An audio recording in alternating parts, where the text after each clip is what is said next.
Hello everyone, my name is Raman and welcome to C Raman Uttara classes.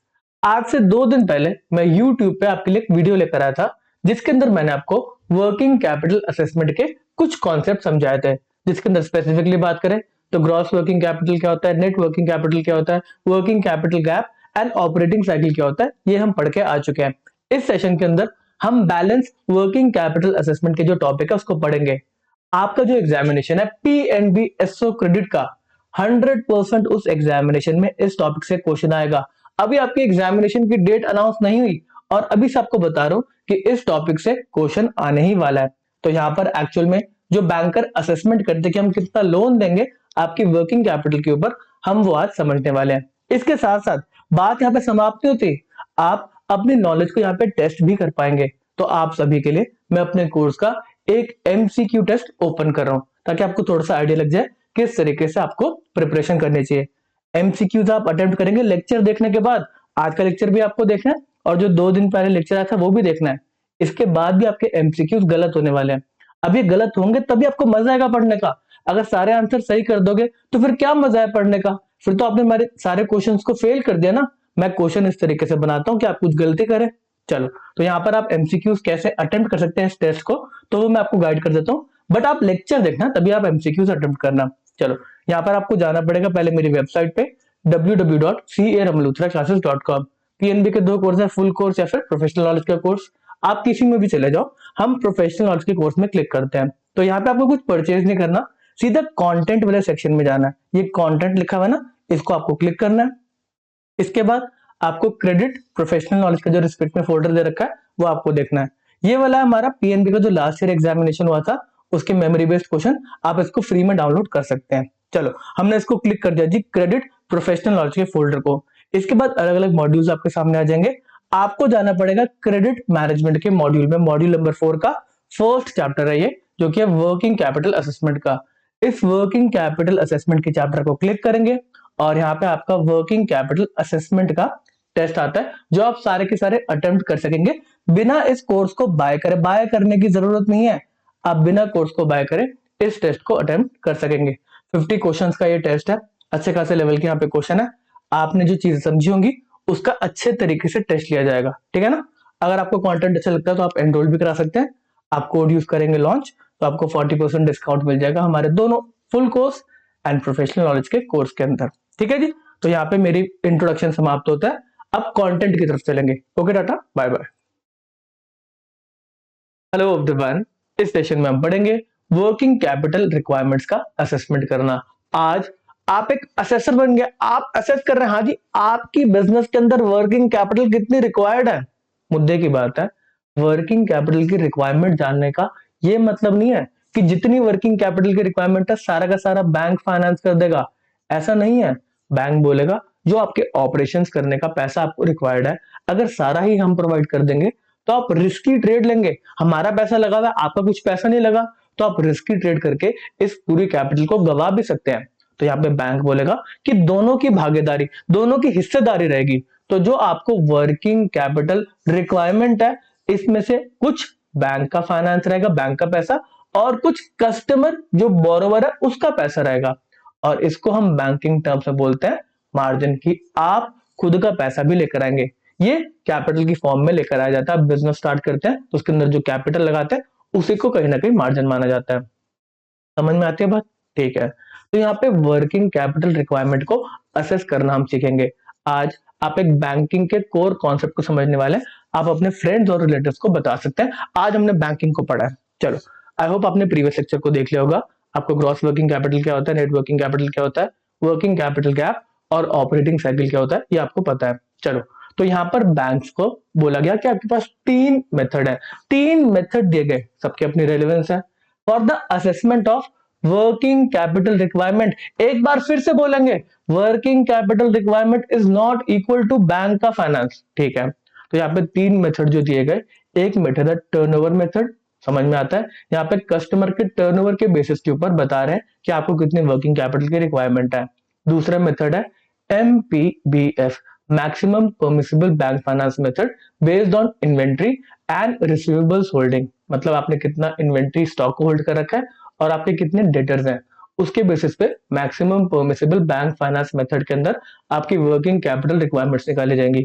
तीसरा method है cash budget method. यहाँ पे कितना कैश का इनफ्लो है, कितना आउटफ्लो है, कितना डेफिसिट है, उसके बेसिस पे वर्किंग कैपिटल रिक्वायरमेंट निकाली जाएगी। हर एक मेथड का अपना रेलेवेंस आपको बताया जाएगा।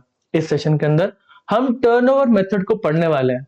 सबसे बेसिक मेथड आपका वर्किंग कैपिटल रिक्वायरमेंट का असेसमेंट करने का, और आप जब क्रेडिट ऑफिसर बनेंगे मेजॉरिटी केस आप इसी मेथड के ऊपर असेस करेंगे। ये ऑन जॉब भी आप इसको यूज करेंगे, तो अच्छे से सुनना। चलो, पहला मेथड आता है टर्नओवर मेथड। एक बोरोवर आपके पास आता है, आप असेस कर रहे हैं, कह रहे हैं हाँ जी बोरोवर, मेरे को वर्किंग कैपिटल रिक्वायरमेंट की जरूरत है। तो मैं उससे पूछ रहा हूँ बताओ आपका पिछले साल का टर्नओवर कितना था। तो वो कह रहा है मेरा पिछले साल का टर्नओवर था 1.5 करोड़ रुपीस, और मैंने यहाँ पे असेसमेंट स्टार्ट कर दी। वो कह रहा है मेरे को रुको रुको, आप क्या असेस कर रहे हो। मैंने बोला मैं आपकी वर्किंग कैपिटल रिक्वायरमेंट का असेसमेंट कर रहा हूँ, मेरे को मेथड दिया टर्नओवर मेथड, उसको यूज करके मैं असेस कर रहा हूँ। तो यहाँ पे बोरोवर कह रहा है जो आप टर्नओवर को असेस कर रहे हैं 1.5 करोड़, वो मेरे पिछले साल का टर्नओवर है। मेरे को वर्किंग कैपिटल, ऑपरेशन की कैपिटल आगे के लिए चाहिए। तो मेरा आगे का टर्नओवर देखो ना, मैं आगे जाके कितना बिजनेस करूंगा, कितना टर्नओवर करूंगा, उसके बेसिस पे आप मेरी असेसमेंट करो। मैं करूं बात तो ठीक है।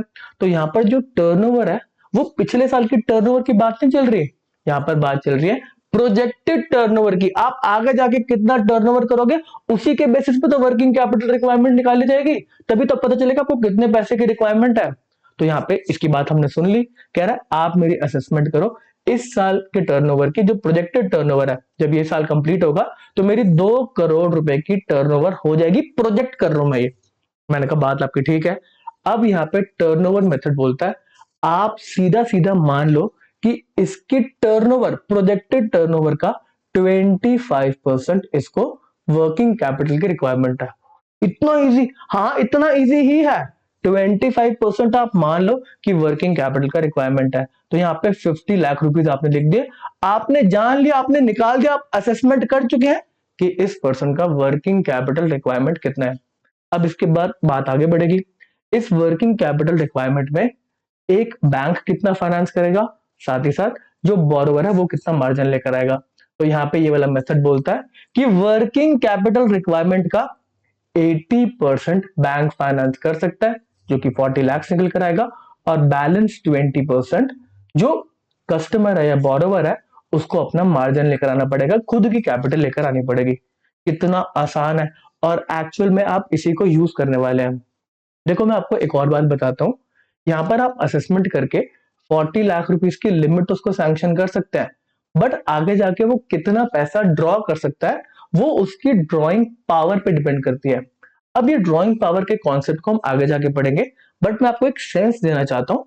असेसमेंट तो आप इजीली कर सकते हैं, हाँ जी 40 लाख रुपीस का हम आपको पैसा दे देंगे टर्नओवर मेथड पे, बट आगे जाके डिपेंड करता है आपके बिजनेस के अंदर कितना वर्किंग कैपिटल है एक्चुअल में, उसके बेसिस में, एक्चुअल कैपिटल के बेसिस में आपका कितना ड्रॉइंग आप कर सकते हैं, इस लिमिट में से कितना ड्रॉ कर सकते हैं आप। अगर आपकी वर्किंग कैपिटल 0 हो तो बैंक थोड़ा ना आपको फाइनेंस दे देगा। आपको स्टार्टिंग के अंदर प्रोजेक्ट करके बता दिया कि हाँ आपको इतना वर्किंग कैपिटल की रिक्वायरमेंट होगी, उसमें से जो बैंक का फाइनेंस है वो 40 लाख हो सकता है। बट आगे जाके अगर आपके एक्चुअल में वर्किंग कैपिटल रिक्वायरमेंट नहीं है, 0 है, आपका काम कैश में चल रहा है, तो उस केस में बैंक आपको फाइनेंस नहीं करेगा। तो वो एक नेक्स्ट कॉन्सेप्ट है जिसके अंदर हम ड्रॉइंग पावर निकालते हैं। अभी बस मैंने आपको एक सेंस दिया है कि आप एकदम ही इजी मत मान ले बैंकिंग को, ठीक है ना।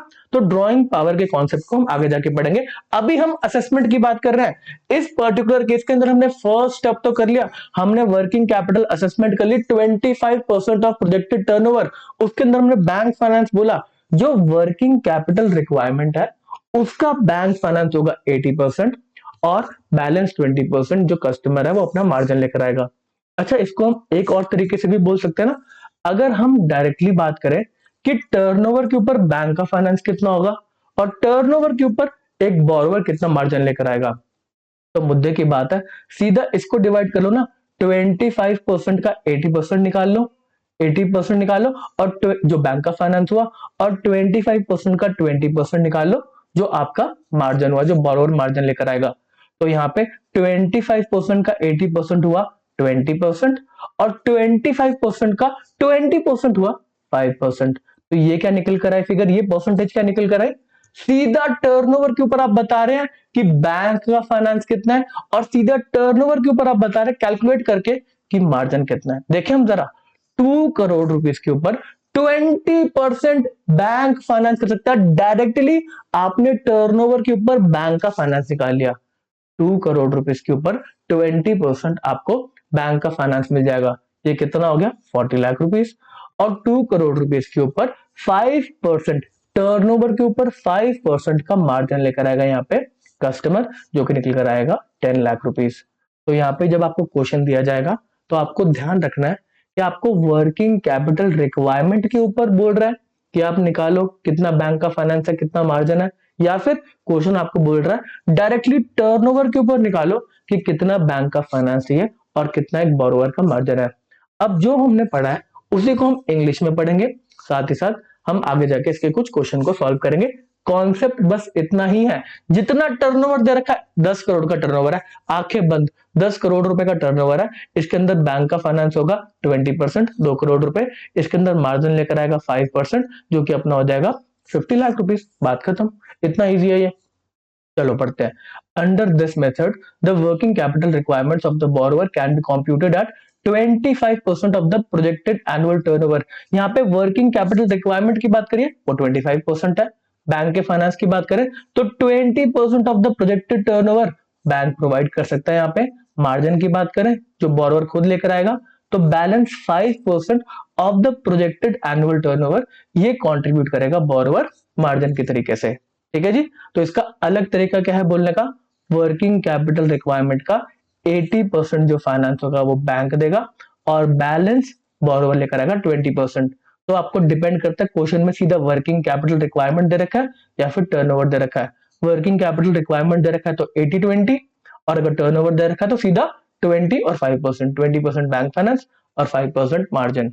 मुद्दे की बात है, अगर यहाँ पे टर्नओवर मेथड के अंदर ये मान लिया गया कि 25% आपकी वर्किंग कैपिटल रिक्वायरमेंट है, तो यहाँ पर ये भी मान लिया गया, ये पर्टिकुलर मेथड अज्यूम कर रहा है कि आपकी ऑपरेटिंग साइकिल 25% की है, मतलब आपकी ऑपरेटिंग साइकिल एक साल में 4 बार घूमती है। 25%, 25%, 25%, 25%, 100% हो गया ना आपका। तो यहाँ पे मान लिया गया कि आपका जो 12 महीना है उसमें 4 बार आपकी ये साइकिल घूमती है। तो मतलब 3 मंथ्स के अंदर आपकी ऑपरेटिंग साइकिल है, हर 3 महीने के अंदर आप जो स्टॉक वगैरह बनाते हैं वो बेच देते हैं। आपकी 4 ऑपरेटिंग साइकिल है एक पर्टिकुलर ईयर के अंदर, तो हर 3 मंथ्स के अंदर, हर 3 मंथ्स में आपकी ऑपरेटिंग साइकिल कंप्लीट होती है। फिर उसके बाद फिर एक ऑपरेटिंग साइकिल स्टार्ट हो जाती है, फिर एक ऑपरेटिंग साइकिल स्टार्ट हो जाती है।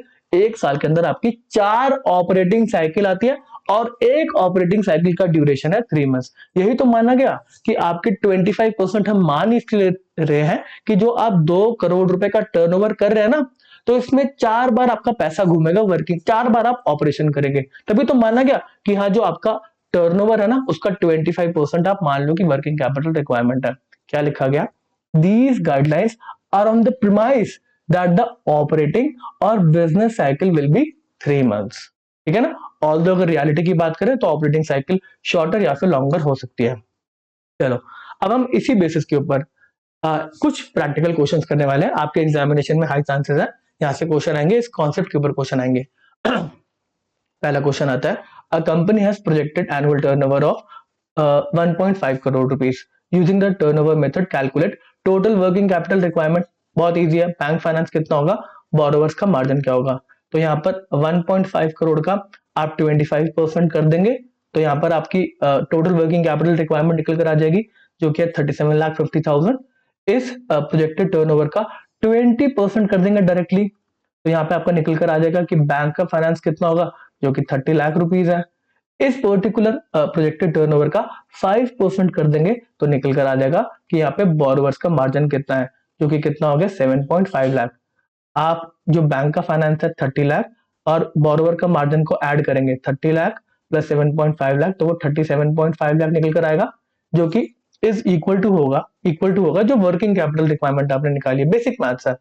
तो वर्किंग कैपिटल रिक्वायरमेंट 1.5 करोड़ की 25% थी जो कि 37.5 लाख ही निकल कर आई थी। इजी क्वेश्चन है ये तो, मतलब सॉल्व करने का भी मन नहीं कर रहा। अगला क्वेश्चन आता है, a company has been granted a bank finance, ओहो बैंक फाइनेंस दे दिया 60 लाख रुपीस का for its working capital requirement under the turnover method. तो यहाँ पे उल्टा क्वेश्चन बनाया गया, बैंक फाइनेंस की बात आपको बता दी गई है कि 60 लाख रुपीस का फाइनेंस दिया गया अंडर टर्नओवर मेथड। तो आपसे पूछ रहा है कि आप कैलकुलेट करें कि उसका प्रोजेक्टेड एनुअल टर्नओवर कितना होगा, वर्किंग कैपिटल रिक्वायरमेंट कितनी होगी, बोरोवर्स का मार्जिन कितना होगा। तो सीधा 60 लाख रुपीस का 20% कर लो, डिवाइड कर लो कि भाई 60 लाख रुपीस 20% है, तो 100% कितना होगा। तो यहाँ पे 100% हमने लिखा, तो 60 20% ये 1/5, 5 की बात करें तो आपका 3 करोड़ रुपीस का आपका प्रोजेक्टेड टर्नओवर है। इसको चेक कैसे करेंगे, 3 करोड़ रुपीस का प्रोजेक्टेड टर्नओवर का 20% कर देंगे, ये बैंक का फाइनेंस है, तो मतलब 60 लाख रुपीस का फाइनेंस यहाँ पे दिया होगा। ठीक है जी, अब हमारे पास टर्नओवर आ गया, इसके बेसिस पे वर्किंग कैपिटल की रिक्वायरमेंट निकालते हैं। वर्किंग कैपिटल की रिक्वायरमेंट कितनी है, 3 करोड़ रुपीस का 25%, जो कि निकल कर आता है 15 75 लाख रुपीस। ठीक है जी, 75 लाख। अब मार्जिन की बात करेंगे तो 60 लाख का बैंक फाइनेंस है, total working capital requirement 75 lakh है, तो मतलब जो इसका डिफरेंस है 15 लाख रुपीस, वो क्या हो गया, बोरोवर का मार्जिन। एक और इजी क्वेश्चन, इससे ऊपर क्वेश्चन आपके एग्जामिनेशन में नहीं आएगा, इतना बेसिक है। ठीक है जी, चलो यहाँ पे थोड़ी सी और चर्चा करेंगे, बात को थोड़ा सा और बढ़ाएंगे टर्नओवर मेथड के रिस्पेक्ट में। तो हम यहाँ पे कंप्यूट करना चाहते हैं कि मैक्सिमम कितना यहाँ पे हम लिमिट दे सकते हैं टर्नओवर मेथड के रिस्पेक्ट में। तो यहाँ पे बताया गया, यहाँ पे जो नायक कमेटी थी, एक बैंकिंग कमेटी थी, उन्होंने बोला था कि जो स्मॉल स्केल इंडस्ट्रीज है ना, हम उनके ऊपर ये टर्नओवर मेथड लगाएंगे। उनको इजीली बैंक फाइनेंस वगैरह मिल जाए, तो हम ये मान के चलते हैं, चलो उनकी 3 महीने की ऑपरेटिंग साइकिल है, टर्नओवर का 25% उनको वर्किंग कैपिटल दे दो, ताकि उनको पैसे की कमी ना हो, वो अपना बिजनेस कर सके, और जो स्मॉल स्केल इंडस्ट्रीज या फिर एमएसएमई सेक्टर है वो ग्रो कर सके, उसको पैसा मिल सके। बट यहाँ पे एक सीलिंग बनाई गई कि मैक्सिमम कितनी फंडिंग दे सकते हैं आप इस टर्नओवर मेथड में। ब्लाइंडली ऐसे हमेशा थोड़ा ना, जो टर्नओवर उसका 25% वर्किंग कैपिटल रिक्वायरमेंट, 20% बैंक से ले लो, तो यहाँ पे ब्लाइंडली आप इसको फॉलो नहीं कर सकते। तो कुछ लिमिट तक आप यहाँ पे असेसमेंट कर सकते हैं, इसके बाद आपको थोड़े सोफिस्टिकेटेड मॉडल पे जाना पड़ेगा। तो यहाँ पे टर्नओवर मेथड के अंदर जो बोरोवर है वो fund based working capital credit limit, fund based, यहाँ पे बैंक आपको पैसा दे रहा है। बैंक अलग टाइप से भी आपको वर्किंग कैपिटल की एक लिमिट देता है जो कि नॉन फंड बेस्ड होती है, वहां पे बैंक आपके लिए गारंटीज देता है, वो बाद में जाके हम पढ़ेंगे। फंड बेस्ड का मतलब है यहाँ पे पैसा आपको दे रहा है। तो fund based working capital credit limit up to 5 crore rupees from the banking system, यहां पर up to and inclusive 5 crore रुपए की लिमिट टर्नओवर मेथड के अंदर दी जा सकती है।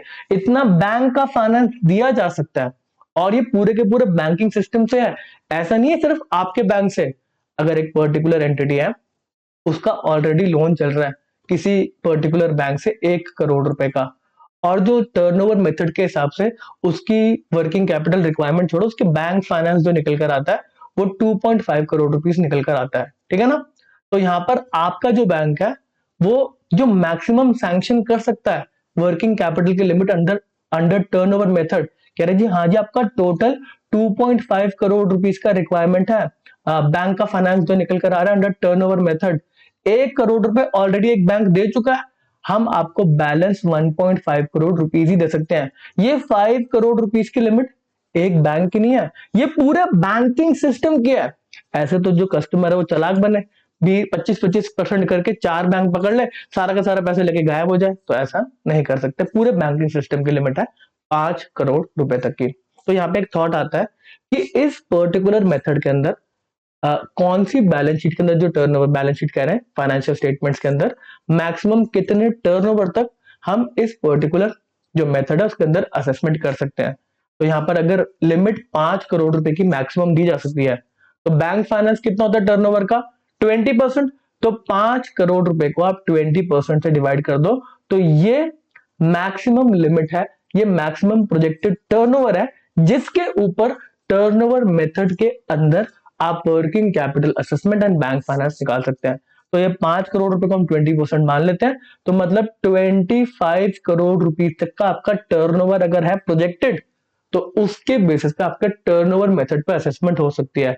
इसके ऊपर अगर आपका टर्नओवर है 25 करोड़ से ऊपर का, तो ये मेथड आपके लिए नहीं है, ये छोटे बिजनेसमैन के लिए। समझ में आती है बात? अगर हमें बात समझ में आती है, ये हमें अब आगे का मेथड पढ़ाओ, हमें और बड़े वर्किंग कैपिटल असेसमेंट करने। तो बहुत बेसिक है, ये तो हमें समझ में आ गया। 25 करोड़ रुपए की कोई ऐसी प्रॉफिट एंड लॉस आएगा ना, जिसमें प्रोजेक्शन दे रखी होगी कि कितना टर्नओवर है, तो हम उसके बेसिस पे इसको इजीली असेस कर लेंगे। अच्छा देखो, अगर कोई प्रोजेक्टेड टर्नओवर लेकर आ रहा है, मैं आपको प्रैक्टिकल लाइफ के रिस्पेक्ट में बता रहा हूँ। आपका एक पर्टिकुलर क्लाइंट है, उसका 1 करोड़ रुपए का टर्नओवर था पिछले साल। इस साल वो बोल रहा है वो 10 करोड़ रुपए कर लेगा। तो कहीं ना कहीं आप उससे पूछेंगे, आपका देखो पिछले साल का तो 1 करोड़ का टर्नओवर है, उससे पिछले साल का 80 लाख का टर्नओवर है, उससे पिछले साल का 70 लाख का टर्नओवर है।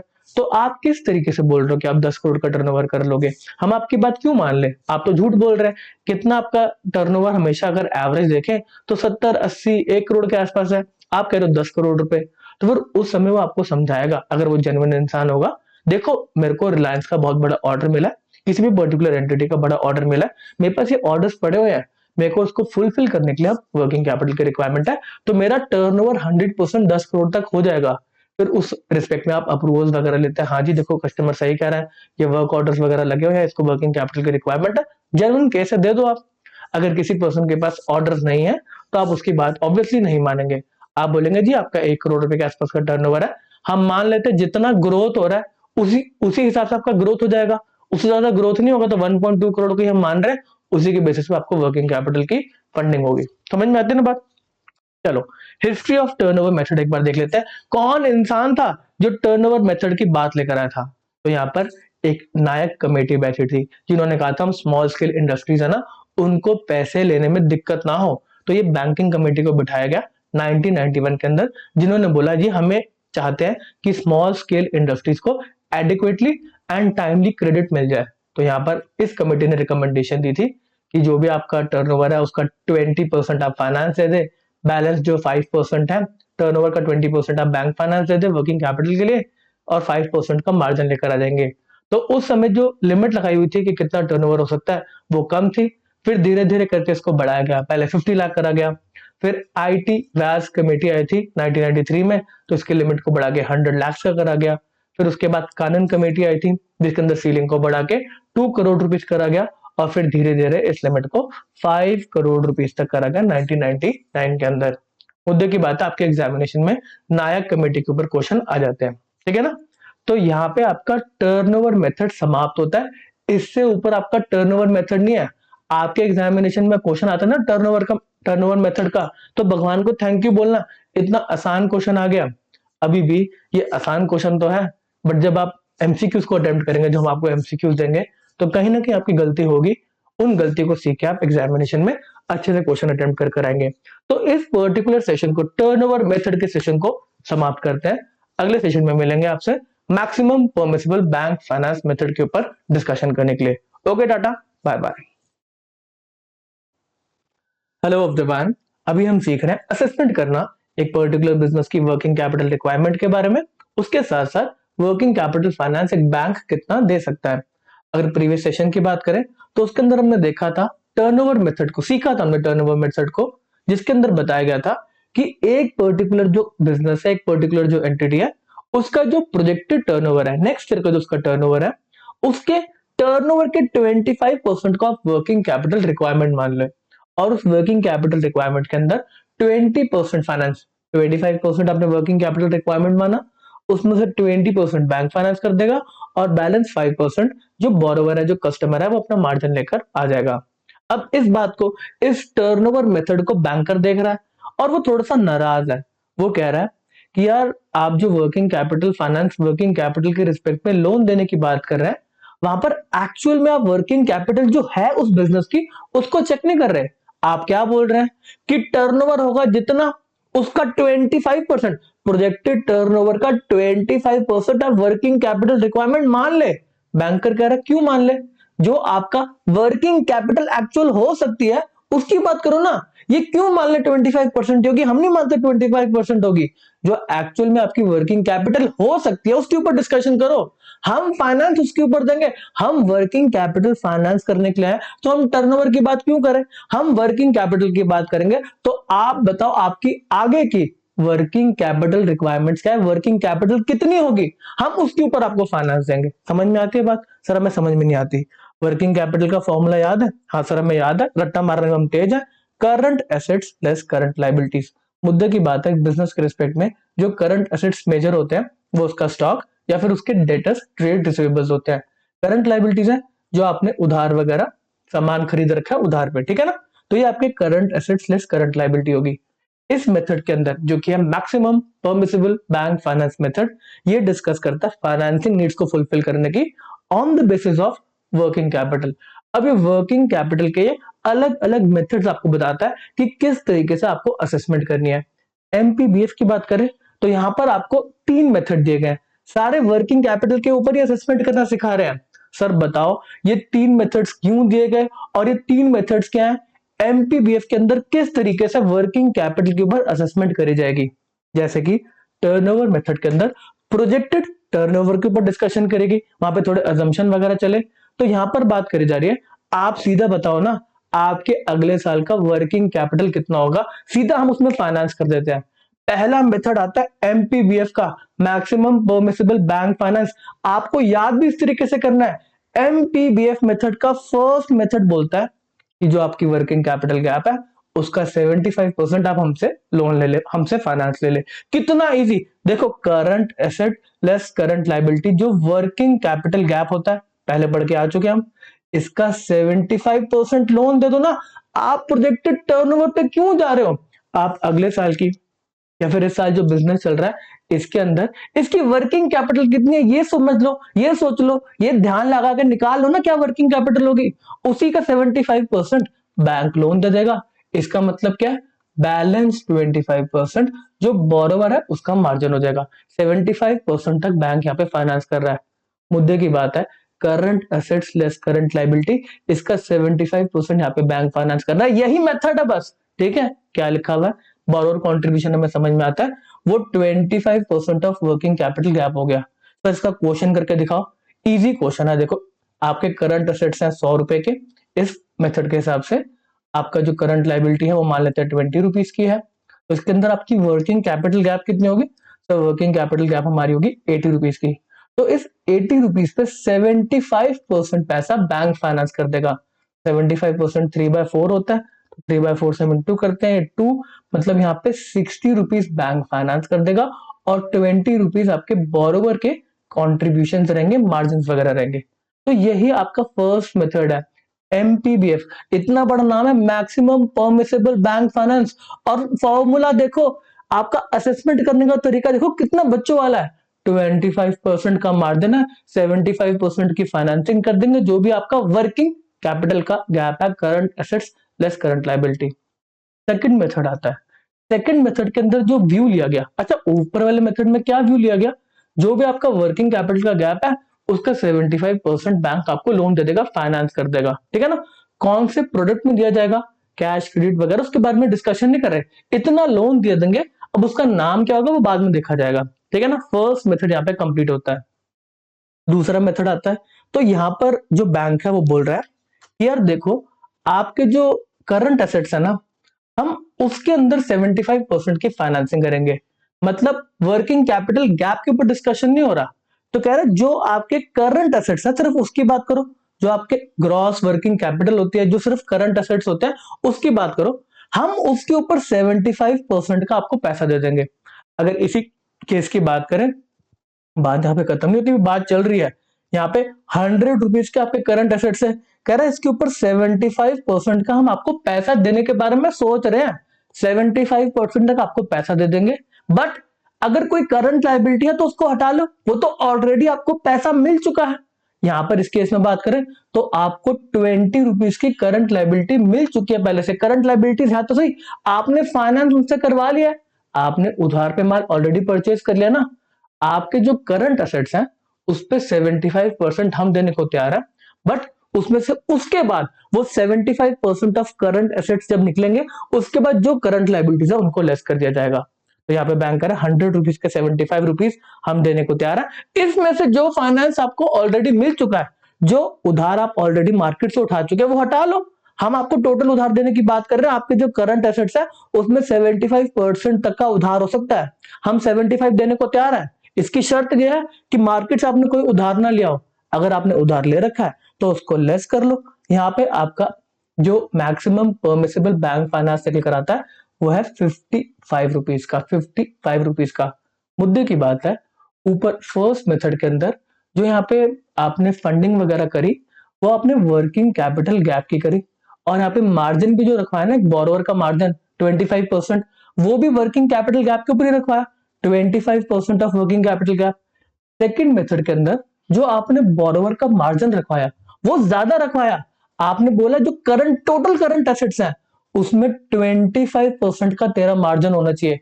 ऊपर यहाँ पे मार्जिन क्या था, 25% ऑफ वर्किंग कैपिटल का। फॉर एग्जाम्पल आपके करंट एसेट्स होते हैं 100 के, आपकी क्या कहते हैं करंट लाइबिलिटीज होती 50 की। तो इस केस के अंदर जो आप मार्जिन रखवा रहे हैं बोरोवर का वो कितना है, 100 लेस 50, 50 इंटू 25%, ठीक है ना। तो इतने रुपए का आप मार्जिन रखवा रहे हैं, 12.5 रुपीज का।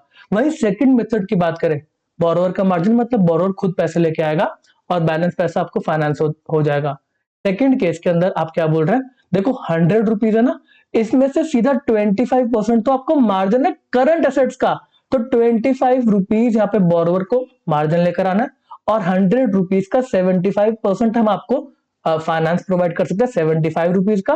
बट अगर आपने ऑलरेडी मार्केट से लोन उठा रखा है, उधार ले रखा है, लोन की बात करें अपने ट्रेड पेबल्स है, उधार आपने माल उठा रखा है, तो सीधा उसको यहाँ पे लेस कर दो, जितने का भी है आप उसको लेस कर दो। इस केस में 20 था तो हम बैलेंस फंडिंग करेंगे आपकी 55 की। मुद्दे की बात है, सेकंड मेथड के अंदर आप जो यहाँ पे मार्जिन रखवा रहे हो वो करंट एसेट्स पे रखवा रहे हो, जो कि ऑब्वियसली हमेशा ज्यादा आएगा।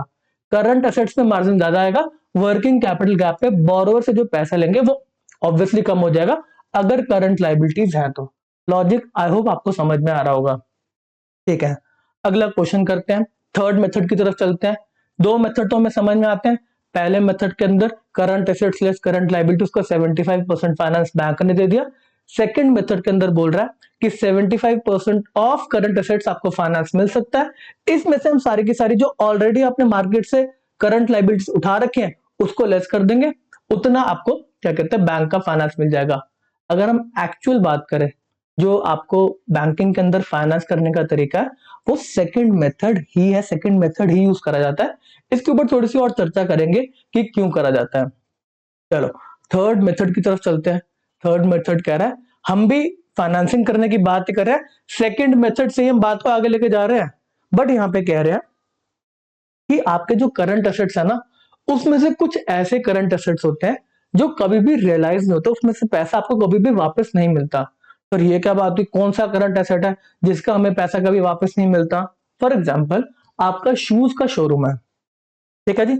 आप शूज का आपका शोरूम पे डिस्प्ले पे कुछ प्रोडक्ट लगे होते हैं, और कुछ आपके प्रोडक्ट आपके गोडाउन में होते हैं अलग अलग नंबर के शूज के। जो भी कस्टमर आता है उसका नंबर आप निकाल के दे देते हैं। अब उस शोरूम की बात करें, शोरूम के भी करंट एसेट्स करंट लाइबिलिटी होंगी। करंट एसेट्स में उसका पूरा का पूरा स्टॉक है शूज का। करंट लाइबिलिटी जो भी वो उधार पे शूज लेकर आया। अब जो डिस्प्ले पे उसके शूज लगे हुए हैं, आगे जाके वो लगे ही रहेंगे ना, चेंज होते रहेंगे बट लगे ही रहेंगे।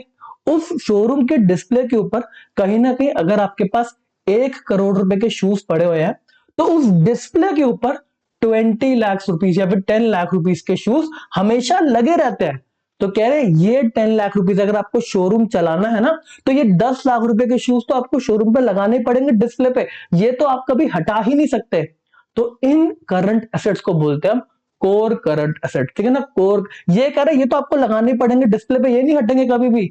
मॉडल चेंज हो जाएगा बट लगे तो रहेंगे, आपके 10 लाख रुपए तो इन्वेस्टेड ही रहेंगे इस पर्टिकुलर टाइप के करंट एसेट में। तो इसको बोलते हैं हम कोर करंट एसेट। ये वाला मेथड कहता है हम फाइनेंसिंग कर देंगे बट ये जो डिस्प्ले पे आपके शूज रखे हुए हैं ना इसकी फाइनेंसिंग नहीं करेंगे, क्योंकि यहां से पैसा तो रिकवर ही नहीं हो रहा। ये वाले जो डिस्प्ले वाले शूज हैं इसको तो आपको खुद फाइनेंस करना चाहिए, बोरोवर आपको खुद ये वाला पैसा लगाना चाहिए। तो फिर कह रहा अब क्या होगा, तो कह रहा बाकी जितना आपका स्टॉक है ना 1 करोड़ रुपए का टोटल स्टॉक है, उसमें से जो आपके डिस्प्ले पे है कोर करंट एसेट्स हैं उसको हटाओ, बैलेंस आया 90 लाख। कह रहा इस 90 लाख रुपीस पे 75% का आपको फाइनेंस हम दे सकते हैं। इसमें से अगर आपने मार्केट से कुछ उधार उठा रखा है वो आप यहाँ पे निकाल देंगे। सेम केस के अंदर ऊपर वाला अगर हम एग्जाम्पल ले तो यहाँ पे 75% ऑफ 90% तक आपको उधार मिल जाएगा। इसमें से हम लेस कर देंगे कितना, मार्केट से आपने 20 रुपीज की ऑलरेडी लाइबिलिटीज ले रखी है, ठीक है। तो आपका ये निकल कर आ जाएगा, कैलकुलेशन वगैरह आप कर लेना। मुद्दे की बात है, एमपीबीएफ में जो मार्जिन रखवाया गया वो सेकंड मेथड से भी ज्यादा रखवाया गया। कह रहे कोर करंट एसेट्स तो फाइनेंस बोरोवर ही करेगा, उसका मार्जिन ही है। उसके बाद जो बैलेंस करंट एसेट्स बचे उसका 75% हम फाइनेंस करेंगे, 25% का बोरोवर का मार्जिन होगा। उसके बाद जो 75% निकाला जाएगा उसमें से करंट लाइबिलिटीज को हम लेस कर देंगे। इसका भी एग्जाम्पल करते हैं। करंट एसेट्स हैं आपके 100 रुपीज के, करंट जो कोर करंट एसेट है इसमें से जो डिस्प्ले पे लगे रहते हैं वो 30 रुपीज के हैं, करंट लाइबिलिटीज है 20 रुपीज की।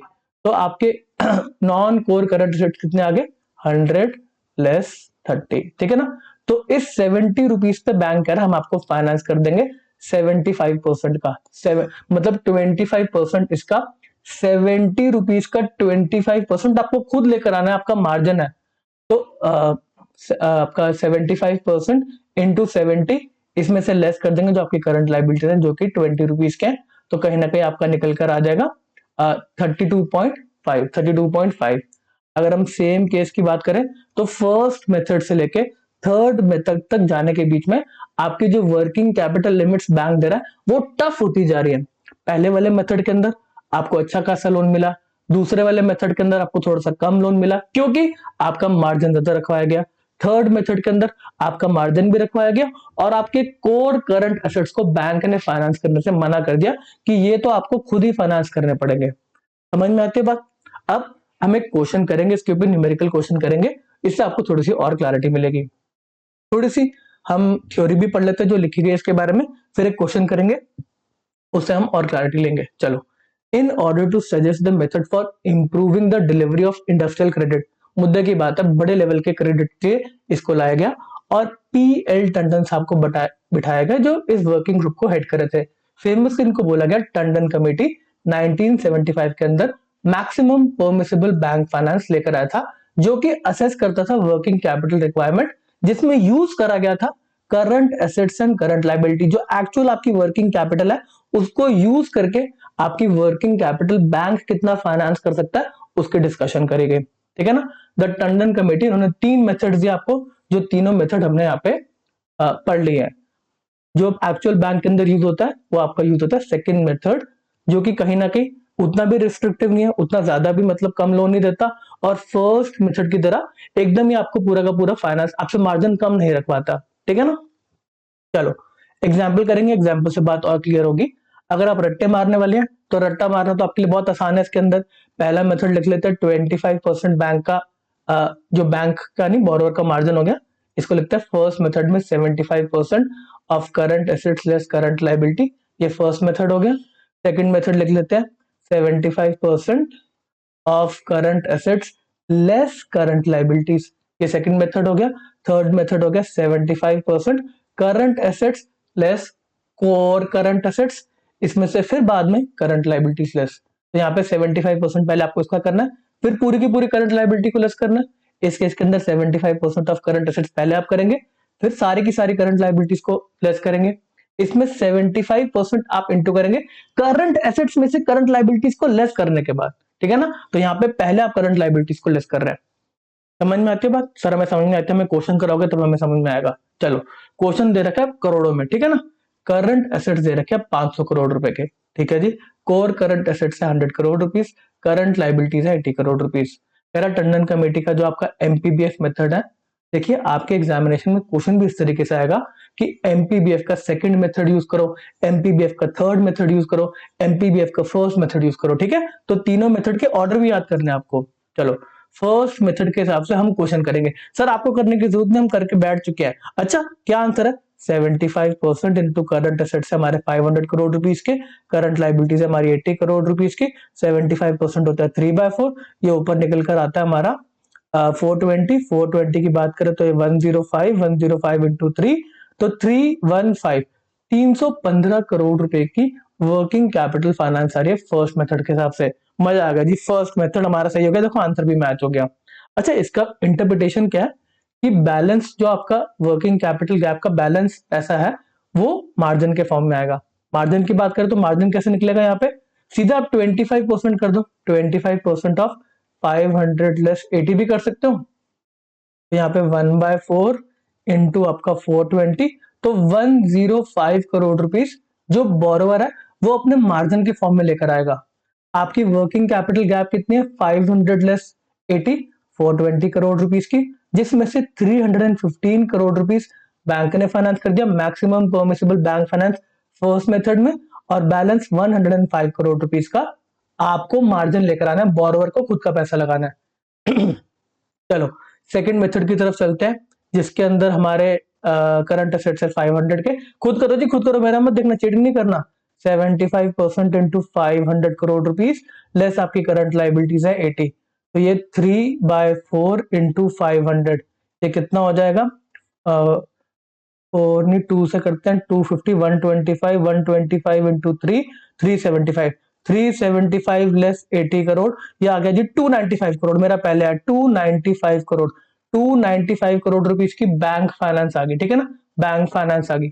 अब यहाँ पे जो बोरोवर है उसका कॉन्ट्रीब्यूशन हम देख लेते हैं। बोरोवर का कॉन्ट्रीब्यूशन कितना होगा, 25% ऑफ 500 करोड़ रुपीस, इसमें से कितना निकल कर आता है जी, 125 करोड़ रुपीस। मजा आ गया, सीधा करंट एसेट्स का ही निकालना है आपको, करंट एसेट्स का ही मार्जिन लेकर आएगा वो 25%। क्वेश्चन में अगर पूछता है बोरोवर्स का मार्जिन कितना है, तो सीधा करंट एसेट्स का 25% ही तो करेंगे ना, यही तो क्वेश्चन है। तो यहाँ पे 125 करोड़ रुपीस का इसको क्या कहते हैं, मार्जिन लेकर आते हैं। इसका आंसर चेक करें, वर्किंग कैपिटल गैप था 420 करोड़ रुपीस का, 500 में से 80 गए तो 420 बचे ना, 295 करोड़ रुपीस बैंक ने फाइनेंस कर दिया, बैलेंस 125 करोड़ रुपीस बोरोवर का मार्जिन है। ऐड करेंगे तो 100% 420 करोड़ आएगा, 420 करोड़। मजा आ गया जी, सुन के मजा आ गया। थर्ड मेथड की तरफ चलते हैं, काफी सारे बच्चे इसका आंसर ऑलरेडी निकाल चुके हैं। 75% ऑफ हमारे करंट एसेट्स कितने हैं, करंट एसेट्स कितने हैं, जो कि है 500 करोड़ रुपीस के।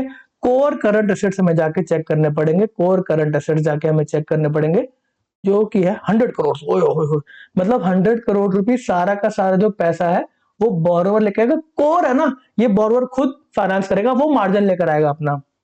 इसमें से फिर 80 करोड़ रुपीस करंट लाइबिलिटी जो जो उधार दे दिया मार्केट ने, बैंक करे उधार मार्केट से ले लिया, हमसे भी लोगे, उनसे ले लेना, बात खत्म, हमसे मत मांगना उसका पैसा। 75% ऑफ 400, तो 3/4 इंटू 400 लेस 80, जो कि निकल कर आता है लेस 80। 3/4 300, ये 220 करोड़ रुपीस आ गया।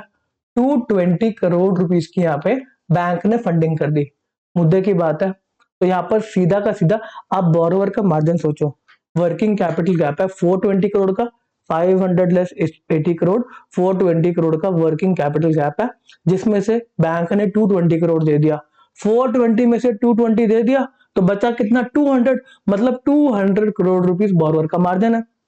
इसको अगर हम निकालें फॉर्मूला से, तो यहाँ पर 100 करोड़ तो पहले साइड कर दो, कोर करंट एसेट्स तो 100 तो बोला ही तो था ना कि वो तो सारा का सारा बोरोवर ही फाइनेंस करेगा।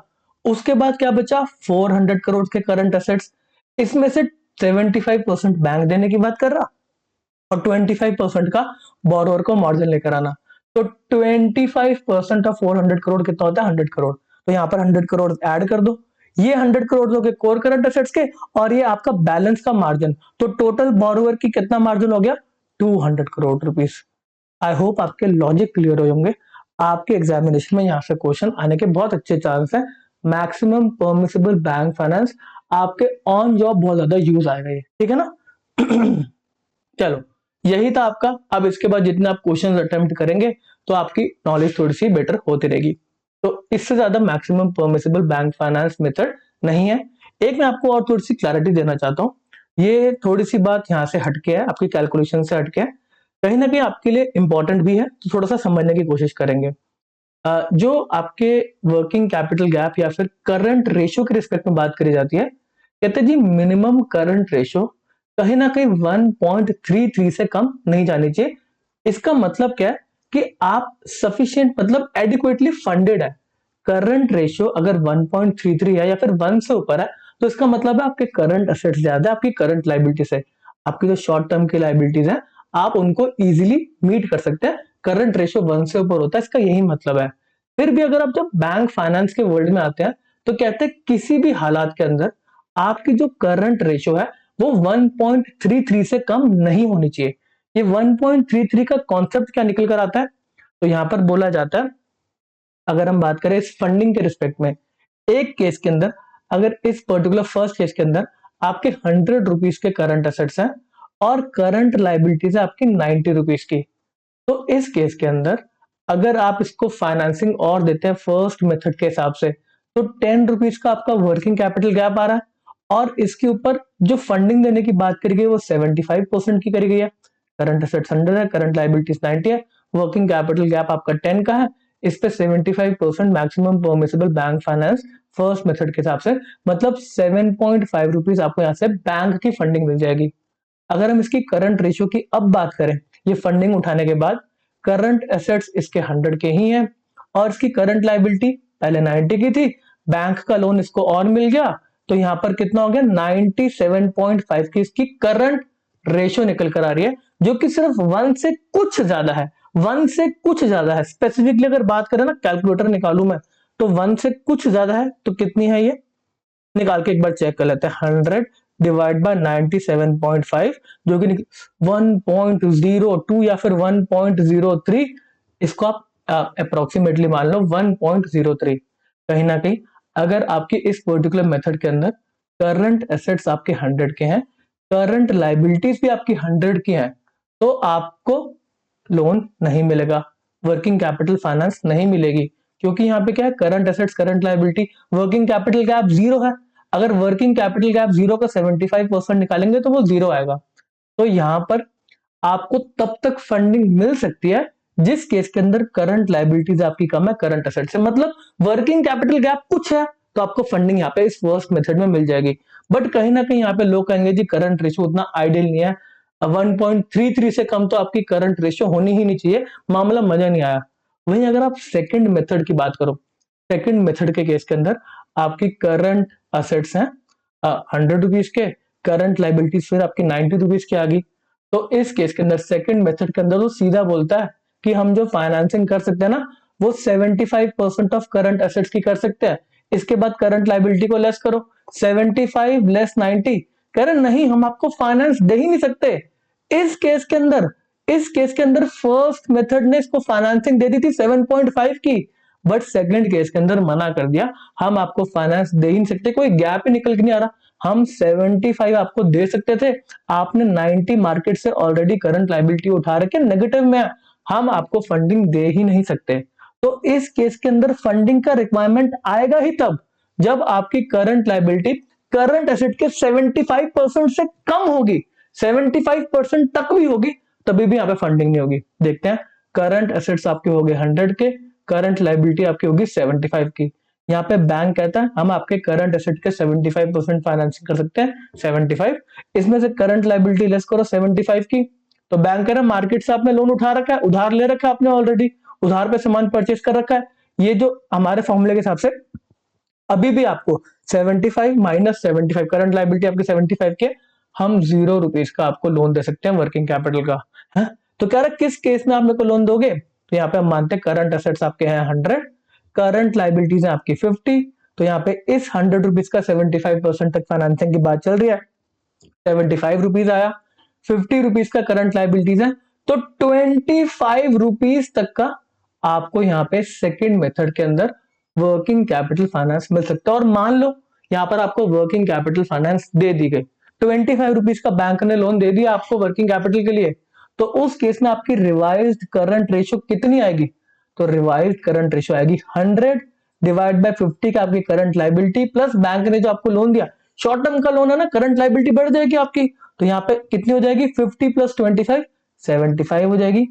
इस केस के अंदर जो आपकी मिनिमम करंट रेशियो है 1.33 से कम जा ही नहीं सकती, 1.33 ही आएगी, ये बनाया ही इसलिए गया फॉर्मूला कि आपकी करंट रेशियो 1.33 से कम ना है। देखें 100 डिवाइड बाय 75, ओ मजा आ गया, 1.33 से आपकी किसी भी केस के अंदर अगर सेकंड मेथड के अंदर फाइनेंसिंग दी जा रही है मैक्सिमम परमिसिबल बैंक फाइनेंस, तो आपकी 1.33 से आपकी करंट रेशियो नीचे आ ही नहीं सकती। सेंस ही है, आपका फॉर्मूला इसी तरीके से बनाया गया, ठीक है ना। तो इस केस के अंदर जो मैक्सिमम आपकी फंड 25% तो पहले रखवा लिया ना कि करंट एसेट्स का 25%, तो आपका क्या कहते हैं पहले से बोरोवर लेकर आएगा, उसके बाद फंडिंग की बात चल रही है, और मैक्सिमम आपकी फंडिंग को रिस्ट्रिक्ट कर दिया गया। जितनी आपकी करंट 25% के अलावा मैक्सिमम आपको हम पेमेंट कर सकते हैं। आप उस पेमेंट को करंट लाइबिलिटी मार्केट के उधार के फॉर्म में ले लो या फिर हमारा लोन ले लो, ठीक है ना। तो सेकेंड मेथड के अंदर फाइनेंसिंग के बाद भी जो करंट रेशियो मिनिमम जा सकती है, इससे कम तो करंट रेशियो जाएगी ना, आपको फाइनेंस मिलेगा ही नहीं। 1.3 तक फंडिंग के बाद 1.33 से कम की करंट रेशियो नहीं जा सकती। ये फॉर्मूला बनाया ही इसलिए गया कि आपकी करंट रेशियो को 1.33 पे रेस्ट्रिक्ट कर ले। ऐसा ना हो कि बैंक फाइनेंस, अगर बैंक फाइनेंस पे फाइनेंस देता रहेगा शॉर्ट टर्म का, तो करंट रेशियो तो नीचे जाती रहेगी ना। बैंक यहाँ पे कहेगा नहीं नहीं हमसे पूरे के पूरे आप क्या कहते हैं 100 रुपए ले लो, तो करंट रेशियो तो एकदम नेगेटिव चली जाएगी। इस केस के अंदर करंट लायबिलिटीज 50 की है, करंट एसेट्स 100 के है, बैंक कह रहा है नहीं नहीं हमारे पास बड़ा सारा पैसा है, आप हमसे 100 रुपए की हमारे से लोन ले लो। अगर हम इस केस में फिर करंट रेशियो निकाले तो करंट रेशियो ऊपर करंट एसेट्स 100 के, करंट लायबिलिटी 50 की थी, 100 रुपए का लोन और दे दिया तो 150 की आपकी करंट लायबिलिटी होगी। आपकी करंट रेशियो 0.67 मतलब 1 से कम। कह रहे आप तो फंडेड ही नहीं है, आप अपनी करंट लायबिलिटी बैंक का लोन रीपे कर ही नहीं पाएंगे, आपके करंट एसेट्स है ही नहीं। तो यहां पर सेकंड मेथड में मुद्दे की बात है 1.33 टाइम्स से नीचे आपकी करंट रेशियो जा नहीं सकती। वहीं अगर हम थर्ड मेथड में चले जाएं तो उसके अंदर तो और भी रिस्ट्रिक्शन है। कह रहा है कोर करंट एसेट्स तो हम पहली बात हम फाइनेंस करेंगे नहीं, वो तो आपको खुद करना है। तो इस केस के अंदर अगर कोर करंट एसेट्स हैं तो इस केस के अंदर थर्ड केस के अंदर आपकी करंट रेशियो 1.33 से भी ज्यादा होगी, 1.33 से भी ज्यादा होगी। आई होप आपको ये लॉजिक समझ में आया होगा। चलिए यहां पर हमारा सारी की सारी डिस्कशन समाप्त होती है एमपीबीएफ के रिस्पेक्ट में। नेक्स्ट सेशन में आपसे मिलेंगे कैश बजट मेथड को डिस्कस करने के लिए। अब इसके ऊपर क्वेश्चंस आपको प्रोवाइड करे जाएंगे एमसीक्यू के फॉर्म में, आप उसको अटेम्प्ट करेंगे तो आपके जो फंडे हैं जो लॉजिक है वो थोड़ा सा और क्लियर होते जाएंगे। इस सेशन को यहीं पे समाप्त करते हैं। Okay Tata bye bye. Hello everyone, अभी आप और मैं पढ़ रहे हैं वर्किंग कैपिटल असेसमेंट के मेथड्स के बारे में। हम ऑलरेडी दो मेथड्स को पढ़ के आ चुके हैं। पहला मेथड था टर्नओवर मेथड, जिसमें एक बैंक ने एक पर्टिकुलर बिजनेस के प्रोजेक्टेड टर्नओवर के ऊपर उसकी वर्किंग कैपिटल रिक्वायरमेंट्स बताई और उसके ऊपर कितना बैंक फाइनेंस करेगा वो बताया।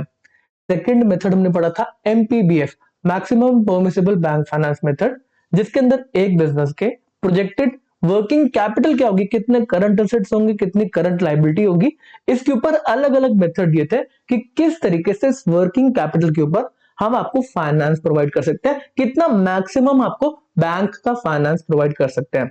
आज का मेथड है थर्ड मेथड, जो कि है कैश बजट मेथड। अब इसके अंदर अगर हम एक कस्टमर के पॉइंट ऑफ व्यू से बात करें तो कस्टमर जो आया था हमारे पास, हमने उसको दोनों मेथड से, टर्नओवर मेथड से और MPBF maximum permissible bank finance method से वर्किंग कैपिटल का कितनी लिमिट निकल कर आ रही है हमने उसको बता दिया। जी हमारी ये दो मेथड है, इन दोनों मेथड में देखो हमारी इतनी लिमिट निकल कर आ रही है, इतना फाइनेंस हम आपको दे सकते हैं। अब जो बिजनेसमैन है, कस्टमर है, वो कह रहा है देखो आप बैंकर हो, आपको बिजनेस के बारे में नहीं पता, धंधे के बारे में नहीं पता, मैं आपको थोड़ी सी बात बताता हूँ। अब कस्टमर कह रहा है जो आपने लिमिट निकाली है वो कैसे गलत है मैं आपको बताता हूँ। कह रहा है जो आपका पहला मेथड था टर्नओवर मेथड, आपने उसमें बता दिया कि मेरा टर्नओवर इतने रुपए का होगा, उसके बेसिस पे इतनी वर्किंग कैपिटल रिक्वायरमेंट होगी।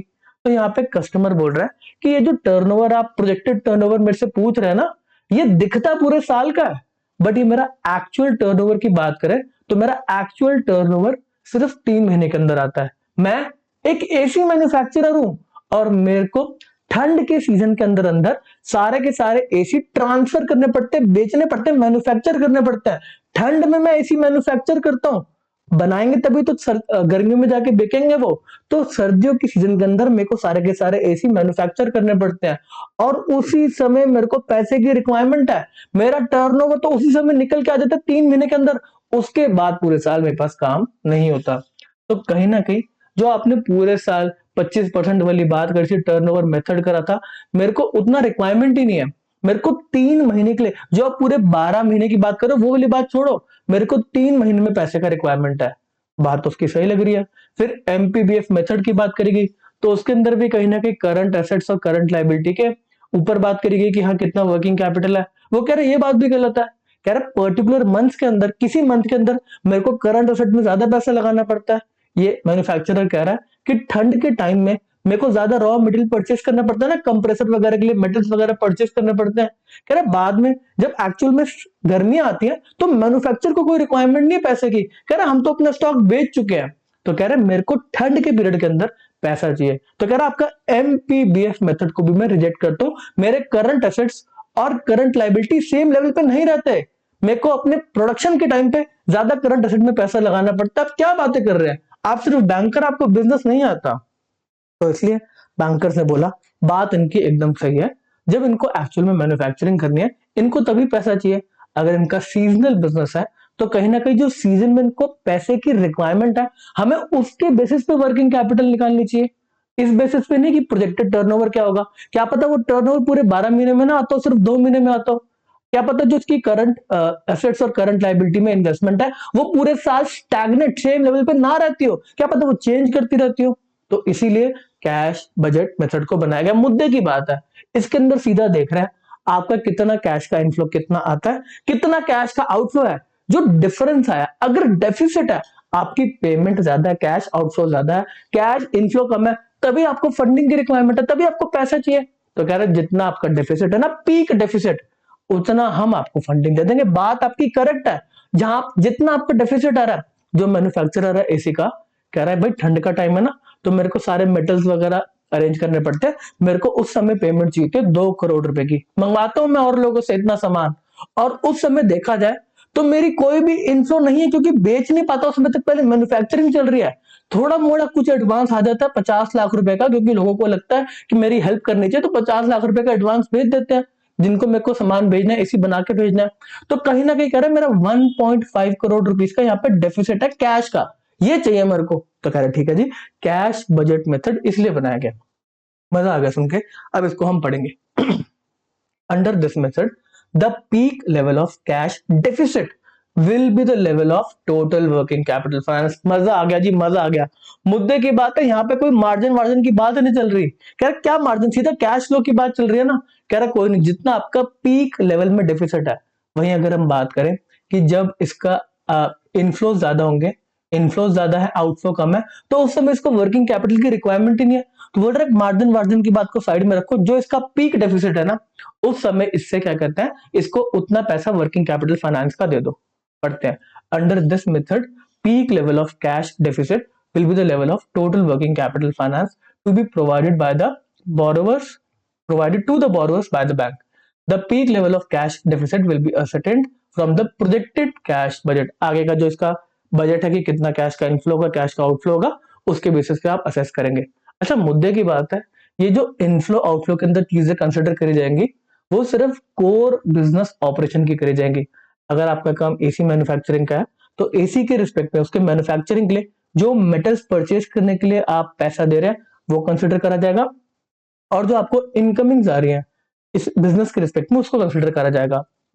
वहीं अगर आप बीच में कहते हैं जी मेरा एक आउटफ्लो आने वाला है, मेरी बेटे की शादी है, वहां पे मेरे को 1 करोड़ रुपए खर्च करना है, तो कह रहे ये आपका बिजनेस का ऑपरेशन छोड़ना है, इसके लिए हम फंडिंग प्रोवाइड नहीं करेंगे। चलो पढ़ते आगे, क्या लिखा गया, cash flow based lending is more customer friendly, the bank finance is sanctioned in form of a short term loan. यहाँ पे शॉर्ट टर्म लोन देते हैं, जो कि वो जब उसका उसका पीरियड खत्म होगा ना, जब तक उसको पैसे की रिक्वायरमेंट है, उसी के बाद जैसे उसके एसी मैन्युफैक्चर हो जाएंगे, पेमेंट आनी स्टार्ट हो जाएगी, वैसे की वैसे वो आपके सारे के सारे जो लोन है वो उतार देगा, वापस कर देगा।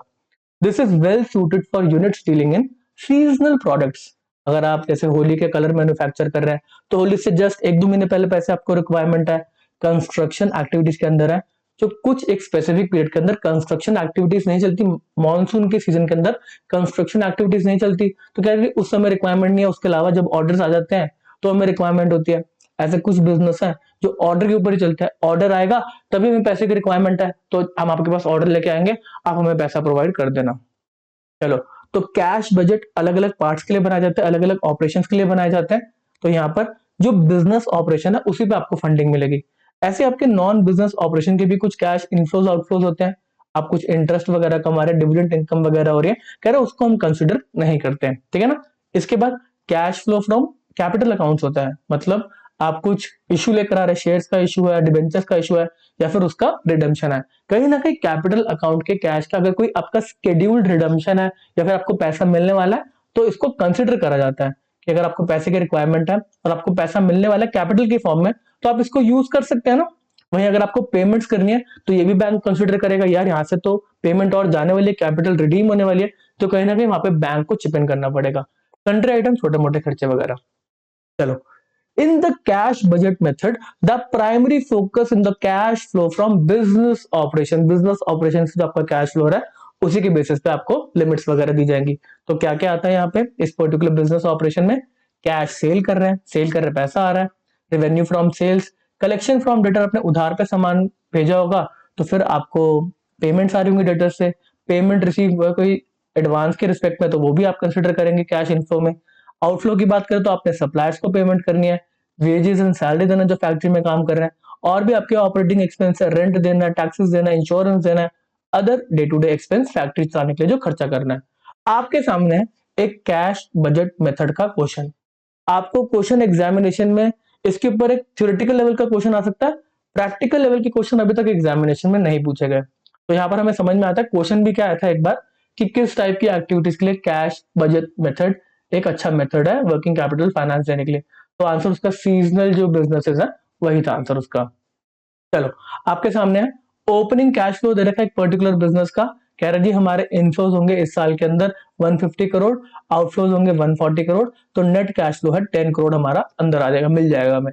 ऐसे ही क्वार्टर सेकंड के दे रखे हैं, 160 करोड़ का इनफ्लो है, 170 करोड़ का आउटफ्लो है, 10 करोड़ का नेट आउटफ्लो है। तो जितना उसका डेफिसिट है कैश का, 10 करोड़ का यहाँ पे डेफिसिट है, तो इसको फाइनेंस करने की बात चलेगी। पीक डेफिसिट है जो कैश का, उसको फाइनेंस करने की बात चलेगी। आसान सा क्वेश्चन है। चलो, अगर असेसमेंट की बात करें तो total cash outflows from business operation कितना है, कितना आप पे कर रहे हैं, 50 crore rupees. Total cash inflow from business operation कितना है जी, 40 करोड़ रुपीस। तो यहाँ पे 10 करोड़ रुपए का गैप है। इसमें आप क्या करें कि खुद पैसा या फिर अदर सोर्सेज से पैसा ले आएंगे, आप कैपिटल वगैरह इंट्रोड्यूस कर देंगे या फिर कुछ पैसा आने वाला है, मान लेते हैं 2 करोड़ रुपए के आप कैपिटल लेकर आने वाले हैं, तो बैलेंस 8 करोड़ रह गया। तो कहीं ना कहीं आपको 8 करोड़ रुपए की बैंक की फंडिंग मिल जाएगी। ठीक है ना। तो यही आपका कैश बजट के रिस्पेक्ट में जो आपकी वर्किंग कैपिटल असेसमेंट करी जाती है उसकी बात करी गई है। चलो, under the cash budget method the concept of borrower margin is not explicitly implied. Generally यहाँ पे बोरोवर अपना पैसा लगाए उसकी बात नहीं करी गई, बट कहीं ना कहीं आप उस बिजनेस की रेशियो एनालिसिस वगैरह चेक करते हैं, फाइनेंशियल स्टेटमेंट एनालिसिस करते हैं, तो कहीं ना कहीं आप उस बेसिस पे बोलते हैं नहीं नहीं आपकी करंट रेशियो तो 1.33 से कम नहीं होनी चाहिए, वो आप अलग से बोलते हैं। बट इस मेथड ऑफ फाइनेंसिंग के अंदर उसको इतना कंसिडरेशन नहीं दिया गया। चलो, तो यहाँ पे आपका कैश बजट मेथड समाप्त होता है, इसके ऊपर नहीं है। चलो, एक कॉन्सेप्ट छोटा सा और आता है जो कि है CMA डेटा का। इसकी फुल फॉर्म है क्रेडिट मॉनिटरिंग अरेंजमेंट। ये रिजर्व बैंक ऑफ इंडिया एक शीट वगैरह लेकर आता है, एक्सेल शीट, तो इसके अंदर आप एक पर्टिकुलर कस्टमर के बैकग्राउंड, उसके फाइनेंशियल वगैरह डाल देंगे, तो ऑटोमेटिकली सारी कैलकुलेशन हो जाती है। जो भी बैंक में काम कर रहे हैं तो उसको इस CMA डेटा के बारे में पता होगा, प्रोजेक्शंस वगैरह निकालनी होती है, कितना ग्रोथ लेना है, आगे जाके कितना करंट एसेट्स में पैसा बढ़ेगा, आपको ज्यादा पैसा इन्वेस्ट करना पड़ेगा, या फिर करंट लाइबिलिटीज कितनी रहेंगी, कैपिटल क्या रहेगा, वो सारी चीजें ये CMA डेटा निकाल के दे देता है। कहीं ना कहीं जो आप फीड करते हैं ना बैलेंस शीट इन्फॉर्मेशन वगैरह, वो सारा CMA डेटा में आपको करना पड़ता है। यहाँ पे फॉर्म 1 क्या है, तो particulars of existing propose limit from the banking system, कितना पैसा अभी चल रहा है और देने के बारे में सोच रहे हैं। फॉर्म 2 जो होता है वो ऑपरेटिंग स्टेटमेंट के बारे में बात करता है कि आपका ये ग्रॉस सेल कितना है, नेट सेल, जो रॉ मटेरियल परचेज कर उसकी क्या कॉस्ट वगैरह, डिप्रिसिएशन, हर एक चीज मतलब ऑपरेशन से रिलेटेड जो है वो यहाँ पर आ जाता है। थर्ड फॉर्म के अंदर analysis of balance sheet, current ratio, आपकी debt equity ratio, debt service coverage ratio वगैरह वो यहाँ से निकल कर आ जाती है। इसके बाद comparative statement of current assets and current liability, previous year का करंट एसेट्स क्या थे, इस साल क्या है, आगे जाके कितना एक्सपेक्टेड है, जिसके बेसिस पे आपका MPBF मेथड के अंदर आपके फाइनेंस को कंसिडर या फिर निकाला जाएगा। Computation of permissible bank finance, इसके अंदर इस स्टेप के अंदर एक्चुअल में यहाँ पे तो चलो हमने कंपेरेटिव डेटा निकाला, फॉर्म 5 के अंदर हम एक्चुअल में कितना फाइनेंस आपको देना है उसको निकालते हैं। अगले फॉर्म की बात करें फॉर्म 6 की, तो वो फंड फ्लो स्टेटमेंट का है। यहाँ पर थोड़ा सा आपको क्लैरिटी मिलती है कि एक्चुअल में फंड किस पर्टिकुलर एरिया से इस बिजनेस के अंदर आ रहे हैं और कहाँ कहाँ पे ये अप्लाई करे जा रहे हैं। फंड आने की अगर हम बात करें, फॉर एग्जाम्पल आप कैपिटल रेस करते हैं तो वहां पर फंड का सोर्स है कैपिटल, और उसकी एप्लीकेशन दिख जाएगी कहाँ पे लगाया गया। तो आपने करंट एसेट्स वगैरह परचेज करे, स्टॉक वगैरह परचेज करा, तो फंड फ्लो आपको उसकी क्राइटेरिया देता है, एक आपको मतलब एक इनसाइट प्रोवाइड करता है। एक्चुअल में जब आप बैंकिंग में जाएंगे तो फंड फ्लो स्टेटमेंट का अच्छा खासा यूज करा जाएगा थोड़े अच्छे लेवल पे जाके। This form helps to understand how short term long term funds are utilized. आप कितना पैसा आपको मिल रहा है, फंड्स कहाँ से आ रहे हैं, उसका यूटिलाइजेशन कहाँ पे करा जा रहा है, कहाँ पे उसको लगाया जा रहा है। अगर आप ऑपरेशंस करते हैं, बिजनेस करते हैं, वहां से पैसा कमाते हैं, तो उस पैसे को कहाँ पे लगाते हैं। आपने पैसा कमा के उसका क्या करा, उसकी इन्वेस्टमेंट्स करी या उसका स्टॉक वगैरह परचेज करा, अपने बिजनेस को ग्रो करा। ठीक है, फॉर्म 7 की बात करेंगे तो टोटल कॉस्ट ऑफ प्रोजेक्ट और सोर्स ऑफ फाइनेंस के बारे में बात करता है। जनरली ये जो बड़े लोन होते हैं, टर्म लोन होते हैं, उसके लिए करवाया जाता है। कहीं ना कहीं इन फॉर्म नंबर को एक बार आप याद कर लेंगे तो काफी है। ये सीए में डेटा का एक छोटा सा आपका थ्योरेटिकल टॉपिक था, ठीक है ना। चलो, तो यहाँ पे आपका वर्किंग कैपिटल असेसमेंट का पार्ट समाप्त होता है।